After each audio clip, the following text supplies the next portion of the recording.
দেশের অর্থনৈতিক অবস্থা ভেঙে পড়েছে, দেশের বিভিন্ন জায়গায় বিভিন্ন রকম অরাজকতা শুরু হয়েছে, বা কেউ কেউ কেউ কেউ করার চেষ্টা করছে। কাজেই এইগুলো সম্পর্কে আমাদেরকে সজাগ থাকতে হবে। দেশের কর্মসংস্থান, দেশের লক্ষ লক্ষ মানুষ বেকার হয়ে যাচ্ছে, এই বেকারদের কর্মসংস্থানের উপায় আমাদেরকে বের করতে হবে। দেশের কৃষকরা একটা নাজেহাল অবস্থার মধ্যে আছেন, অনেক সময় তারা তাদের উৎপাদিত ফসলের ন্যায্য মূল্য পাচ্ছে না।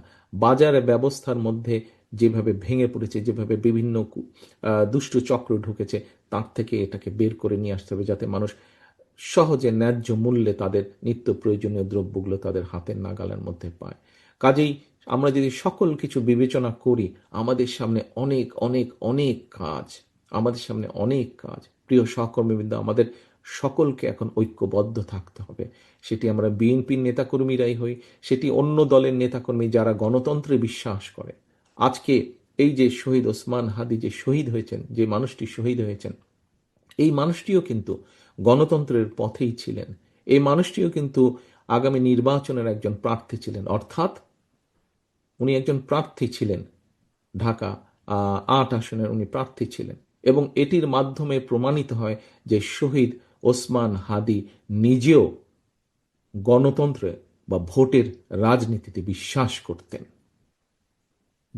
করতেন উনি, এবং সেই জন্যই উনি নিজেও প্রার্থী ছিলেন।